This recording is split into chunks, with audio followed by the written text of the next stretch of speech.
Spare that. And now I would like to request Dr. Agni Shekhar to join us. He is a poet, writer, and political activist, and is the founder of Panun Kashmir. He has authored many books and has also contributed to the screenplay of Bollywood-style movie Sheen.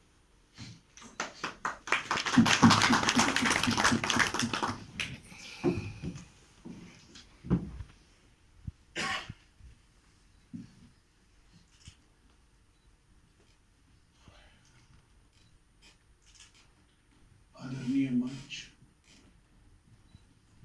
और मित्रों, 30 साल के सार्वजनिक जीवन में इतना भारी वातावरण, इतना तनाव, इतना दुख और इतना वंचना, डिप्राइवेशन का माहौल, और फिर उसमें बोलना पड़े। मैं पहला अनुभव कर रहा हूँ 30 साल। ऐसे अवसर आते हैं। भास्कर जी की तरह मेरा कोई द्वंद्व नहीं है कि मैं किस भाषा में बोलूँ, कि वहाँ इमोशनल हो जाऊंगा। आपकी अगर हिंदी खराब है तो मेरी अंग्रेजी खराब है। और मेरा ये मानना है कि जिस दिन आप मंच से बोलेंगे कि मेरी अंग्रेजी खराब है, उस दिन हिंदी का सम्मान बढ़ना शुरू हो जाएगा। ऐसा मौका आता है जब शब्द आपका साथ नहीं देते हैं, कोई भाषा आपके साथ नहीं देती, जब चुप्पी बोलने लगती है, जब खामोशी बोलने लगती है, और जब खामोशी सुनने लगती है। ऐसा ये क्षण है। मुझे पता नहीं मैं क्या बोलूंगा, क्या बोलना चाहिए। मैं इस बच्ची का मामा था, यानी दीपक मेरे मित्र हैं, मैं उनको भाई कहता हूँ। चंद्रा मेरी बहन है तो उनको बहन कहता हूँ। ऐसा रिश्ता है कि पति भाई है, पत्नी भी भाई है, बहन है। तो मेरे संबंध के लिए कोई दिक्कत नहीं, मैं मामा हूं ही।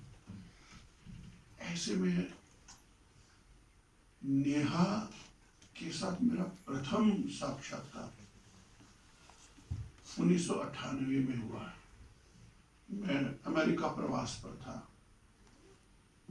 और मियामी में दीपक ने, चंद्रा जी ने मेरा कार्यक्रम रखा था। ये बताता चलूं जो जानते नहीं है, ये ऐसा परिवार है जो संस्कृति, साहित्य, रंगमंच, कलाओं से भरा हुआ साहित्य परिवार है, जहां आप स्पंदन महसूस कर सकते हैं। जो कश्मीर शैव दर्शन में स्पंद कहते हैं ना, स्पंदन को स्पंदित करने वाला परिवार। घर की बात करूंगा। पहले इन्होंने मेरा एक कार्यक्रम रखवाया वहां पास के मंदिर में, और वहां ऐसी तरह आपकी तरह मित्र लोग आए थे सुनने के लिए। उसमें कश्मीरी भी थे और बाकी सब भारतीय लोग भी थे। और मेरा भाषण होना था, और लेकिन वो आयोजन था बड़ा। अब ये यहाँ 100 लोगों को जमा करने के पीछे गई साहब को ही मालूम होगा कितना काम करना पड़ता, फोन ये वगैरह, फिर कंफर्म, ये व्यवस्था। उसको संभव करने में 3 बच्चे थे। एक अंजलि थी, एक निहार था, और सबसे बड़ी शक्ति जिस बच्ची ने लगाई थी वो नेहा थी, एक्टिविस्ट, ऑर्गेनाइजर के रूप में। और उन्हें पता था कि कौन आ रहे हैं, क्यों आ रहे हैं, और क्या हुआ है, क्यों अग्निशेखर कहने जा रहा है। यानी कश्मीर की त्रासदी, कश्मीर में हुए कश्मीरी हिंदुओं के साथ जेनोसाइड, उसकी जितनी भी उसकी समझ, तो आप समझ सकते हो कितनी संवेदनशील समझ क्या थी उसकी। वो समझती थी इस बात को।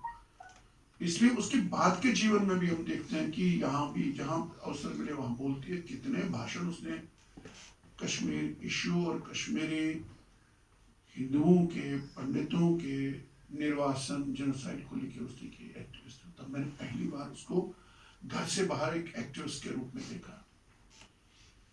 फिर घर आए तो घर में उनके नाना जी कशु समाचार जिनको पता होगा, तो एक जीएन रैना जी संस्कृति कर्मी, विद्वान, संपादक और विचारक, उनकी उपस्थिति और उनकी मेरे साथ जो बनी, उसमें हम कहीं मेटाफिजिक्स में चले गए, अध्यात्म में चले गए, भक्ति में चले गए। और मुझे याद है, अभी पूरा याद है कि वो हिलती नहीं थी उस जगह से बातचीत में रस लेना। और रैना साहब ने मुझसे पूछा था कि मेरे बारे में जानना चाहा, मुझ पे जिन जिन लोगों के इन्फ्लुएंसेस रहे। मैंने उनको कहा कि एक मेरा सन्यासी दोस्त होता था, उनसे थोड़ा बड़ा था, कश्मीर में जब हम थे सोपोर में, तो वो 7 साल 6 साल मेरे घर में ही रहा। मंदिर में मुलाकात हुई तो मैंने कहा स्वामी जी चलिए चाय पीते हैं। वो चाय 6 साल पीते रहे, वो निकले ही नहीं घर से इतना। तो फिर मैंने उनको बताया, वो तो महर्षि रमन के ग्रैंड डिसाइपल थे। तब उन्होंने कहा था अच्छा, तो अब मैं समझा कि आपके पृष्ठभूमि में ये इस लाइट में मैं कहना चाहता हूं। उसके बाद मुझे पता है निहार और नेहा अलग से, शायद दीपक को याद हो या ना हो, लेकिन चंद्रा भी आई थी बाद में। मैंने कहा था अंकल मुझे ये बताओ महर्षि रमन कौन थे, उनका क्या अप्रोच था। और तो मैं उल्टे फंस गया। तो जितना मैं समझा सकता था जिस भाषा में उतर के, तो इतनी दिलचस्पी से उस छोटी सी उम्र में उस बच्चे में ये बात थी, जिज्ञासा, जानना।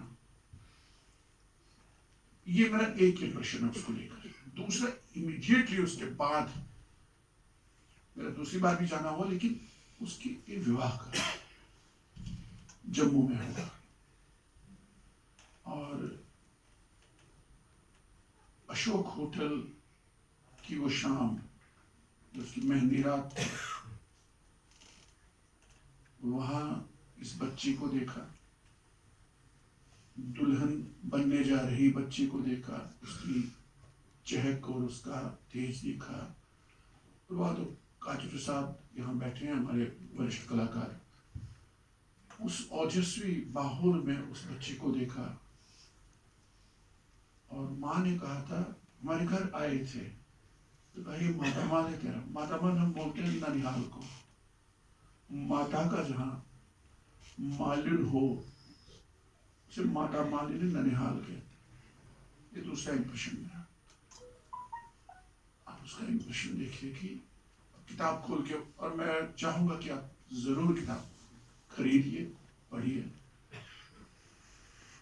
ये पूरे विश्वास के साथ मैं कहता हूं, जिनका कोई जीवन दर्शन अभी तक नहीं होगा, ऐसे हम में बहुत लोग होते हैं, बोलते बहुत हैं, दादरों की तरह, मेंढकों की तरह, अंग्रेजी में बोलेंगे, हिंदी में बोलेंगे मेरी तरह, या किसी में फिलॉसफी ऑफ लाइफ नहीं होती है लोगों के पास, सबके पास।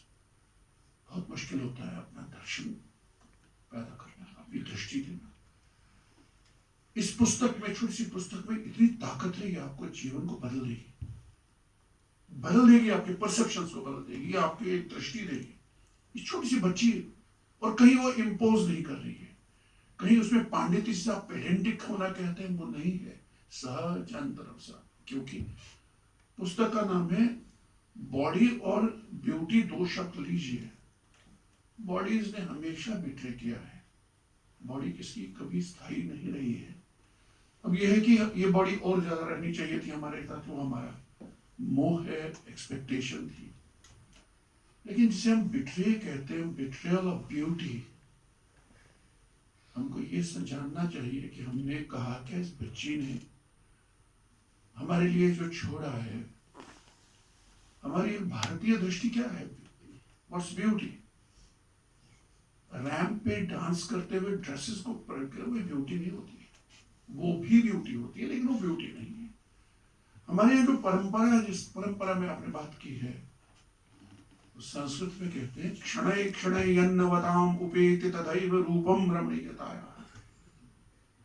ऐसे क्षण क्षण में जो बदलता है रूप, और वो बदलाव जो है वो ब्यूटी है।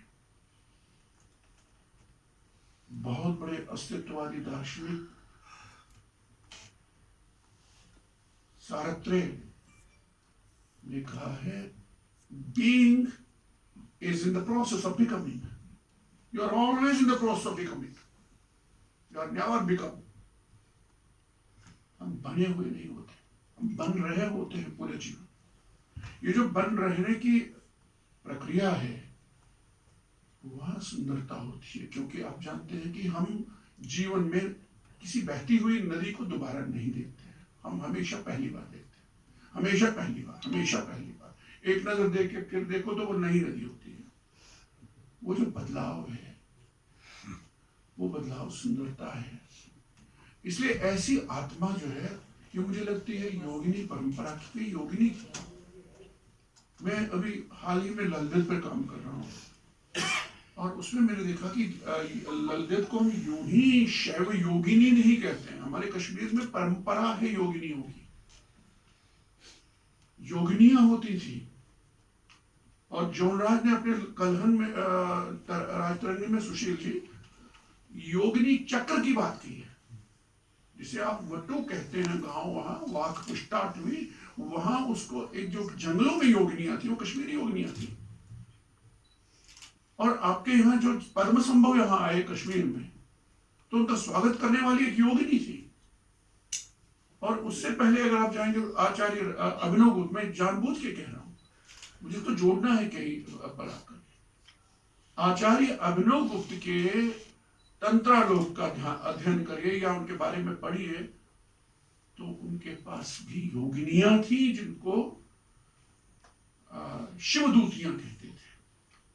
उससे पहले मैंने ये देखा कि आपके दक्षिण में कर्नाटक में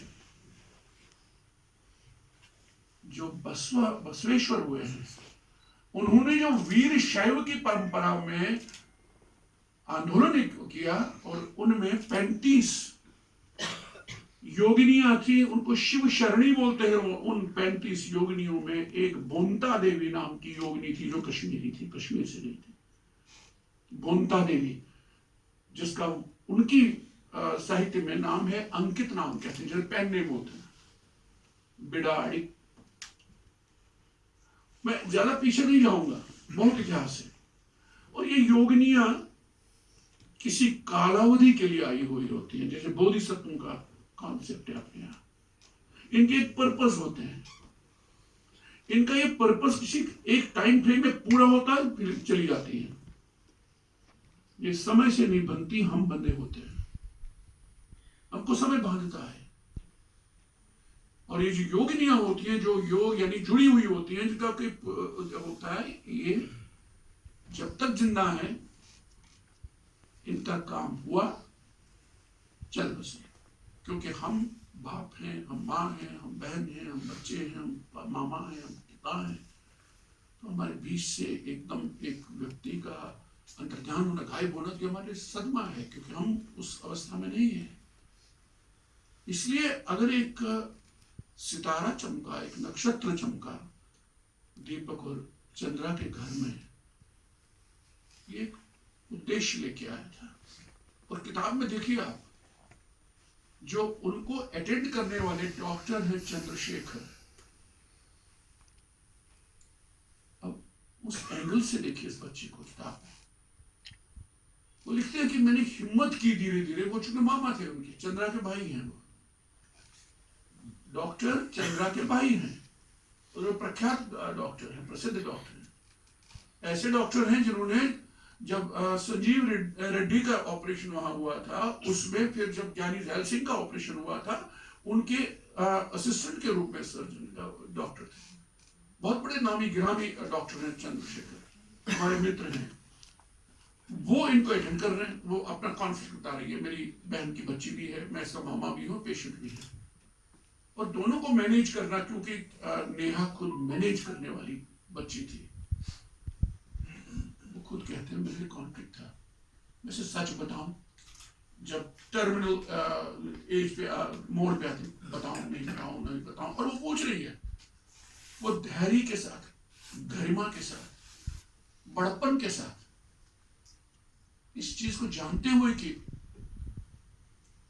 मुझे कई बार लगा कि उसको पता है कि मेरे सिरहाने पर मृत्यु बैठी हुई है, और उससे वो बात कर रही है उससे, वो संपर्क कर रही है मृत्यु को, देख रही है, और वो अपने मामा से पूछ रही है, डॉक्टर से पूछ, मामा से नहीं। यही है क्या? अब जो वे साइन अब उनको लग रहे हैं वो शेयर कर रही है डॉक्टर के साथ। फिर हो चुका क्या, हो गया क्या, यही है क्या? और एक दिन डॉक्टर निर्णय लेते हैं, मैं बात कर कि मुझे बताना चाहिए इसको, और उसे कहता है। उसके बाद की रिएक्शन जो बच्ची की हैं वो पढ़ने लायक है। वो मृत्यु को जी रही है, मृत्यु के साथ को एक्सपीरियंस कर रही है, और उस अपनी एक्सपीरियंस को नोट करती जा रही है। मैं चूंकि हिंदी साहित्य से हूं, मुझे ये किताब पढ़ते हुए तीन चीजें, तीन कविताएं याद आई। एक निराला की सरोज स्मृति है। एक पिता कवि जब अपनी बेटी के क्षोभ पर कविता लिखता है, वो सरोज स्मृति है। दूसरे हमारे शिष्य तोष खानी है। इनकी बेटी का जब निधन हुआ तो इन्होंने एक जबरदस्त कविता लिखी, एक व्यक्तिगत कविता। और हिंदी में एक बहुत चलन है एक कविता का, काल तुझसे होड़ है मेरी। अरे यार, होड़ तो इस बच्ची ने ली, ये मृत्यु से होड़ ले रही है, मृत्यु का कोई ठेंगा दिखा रही है, मृत्यु से डरती ही नहीं है, ये उसको एक्सपीरियंस करते हुए कहती हैं, लिखती हैं। और किताब के प्रकाशक को मैं बहुत धन्यवाद देना चाहता हूँ। ये ऐसी पुस्तक है, मैं एक साहित्यकार के नाते इस पर एक कमेंट करना चाहता हूँ। ये किताब पढ़ते हुए, ये एक किताब नहीं, कई किताबें हैं इसमें। ये डायरी भी है, आपको लगेगी पढ़ते पढ़ते। ये आपको संस्मरण मेमोइर भी लगेंगे। इसमें थोड़ा ऐसे टच भी है, निबंध भी है, छोटे ब्रीफ भी। इसलिए इसमें कविताएं हैं, कवि है, इसमें बायोग्राफी है। बायोग्राफिकली पिता लिखता है, कार्तिकेय लिखता है, माँ लिखती है, डॉक्टर लिखता है, तो ये बायोग्राफिकल है इसमें। और इसमें ऑटोबायोग्राफिकल भी है। ये ऑल इन वन है किताब, और इसलिए रियर है। आपको बहुत साधुवाद, बहुत धन्यवाद। आपने ऐसी किताब दी जो एकदम हाथ में लेते हुए हाथ कांपते हैं, लेकिन पढ़ने के बाद हिम्मत बढ़ती है, क्योंकि जिजीविषा, साहस और रेजिलियंस की बच्ची है। और इसलिए हमारे लिए जो पीछे छोड़ गई आर्याना के रूप में, ये तो परिवार आर्याना को ज्यादा नहीं जानेगा, लेकिन आर्याना के रूप में जो विचार छोड़ गई है, जो किताब में है, मैंने कहा ना, मैं बहुत ही विनम्र होके, इमोशनल हुए बिना आपसे कहता हूं कि आपके जीवन को बदल सकने वाली किताब है। धन्यवाद।